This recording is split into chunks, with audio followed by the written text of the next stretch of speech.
E comigo no estúdio, Josival Pereira, que vai falar sobre a visita do candidato a presidente da República pelo PDT, Ciro Gomes. Esteve hoje na Paraíba, foi recebido por Pedro Cunha Lima, do PSDB, lá em Campina Grande. E aí, Josival, como é que você acompanhou, a repercussão dessa visita de Ciro aqui na Paraíba hoje, junto com o Pedro? Boa noite. Boa noite, Karine. Boa noite a todos. A visita de Ciro foi rápida. Ciro chegou pela manhã, por volta de 10 horas, fez uma visita no Calçadão, fez discurso juntamente com Pedro, com a candidata a senador do partido do PDT aqui na Paraíba, e depois foi logo embora porque tinha mais 2 estados para visitar aqui no Nordeste. Ou seja, o presidenciável Ciro Gomes está visitando o Nordeste nessa hora, a região dele, para tentar segurar votos, porque seus índices estão ameaçados, estão sendo atacados por uma campanha do PT do voto útil aqui nesse momento, e 54% dos eleitores de Ciro admitem mudar de voto. Esse tipo de visita, o questionamento é: ainda rende na campanha eleitoral?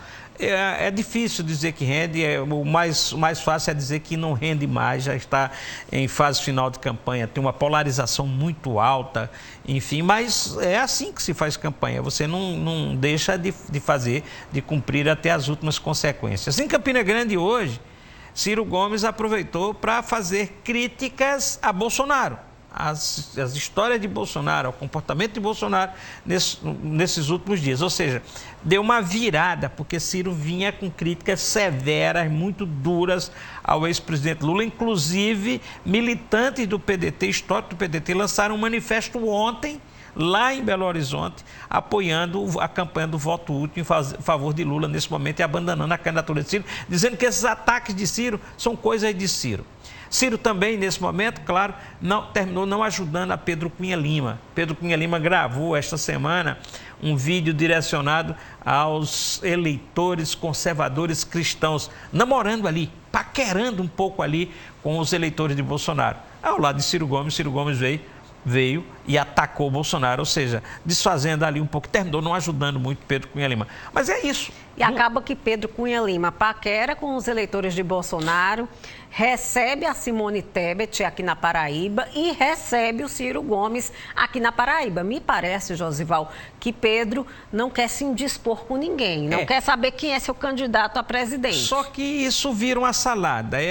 Veja bem, essa é uma eleição extremamente polarizada. É lógico que ele não tem, se ele for para Bolsonaro, ele vai disputar com o Nilvan, não tem espaço. Se ele fosse para Lula, iria disputar com o João e com o Veneziano, também não tem espaço. Então ele está fazendo ali uma campanha e achando que não deve ser nacionalizada, a campanha do Estado não deve ser nacionalizada, deve ser a campanha aqui do Estado. Só que isso também, numa campanha extremamente polarizada como a campanha do Brasil, termina que talvez não renda muito para ele aqui na Paraíba.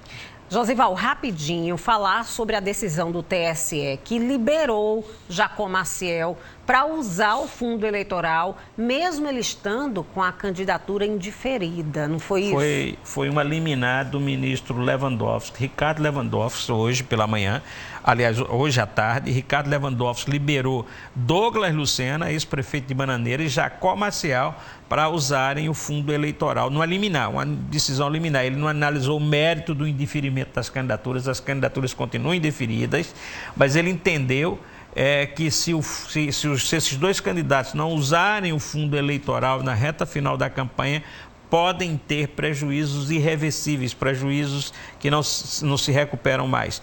É uma posição de um ministro, Lewandowski. Até agora, outros ministros do Tribunal Superior Eleitoral e o plenário do Tribunal Superior Eleitoral, eles têm vetado o uso do fundão eleitoral, que consideram recursos públicos, os ministros, então, por candidatos inelegíveis. Agora, tem uma diferenciação em Brasília, andei consultando. Tem o que os ministros, o que os advogados estão chamando nos bastidores de inelegibilidade chapada. Ou seja, é aquela que tem remotas possibilidades de ser reversível, de se mudar. É aquela que decorre, por exemplo, de uma decisão do próprio Tribunal Superior Eleitoral, lá atrás, ou de uma condenação judicial. Aquelas que não têm possibilidade de serem revertidas, então os ministros entendem que essas não têm mais direito ao fundo eleitoral. Outras que são os questionamentos, por exemplo, sobre condenação por improbidade administrativa. Houve uma mudança na lei recentemente e que tornou mais benéfica. A improbidade administrativa só vale se houver dolo, se houver a prova da intenção do crime. Então tem sido mais flexível. Nesses casos, eles estão liberando um pouquinho mais. Não se sabe se essa decisão do Lewandowski vai ajudar os outros. Pode até ajudar Ricardo Coutinho. Bem, bora para o intervalo, né, Josival? Bom fim de semana para você. Aí, na volta, a gente fala sobre o Dia Mundial da Limpeza aqui na capital. Volto já.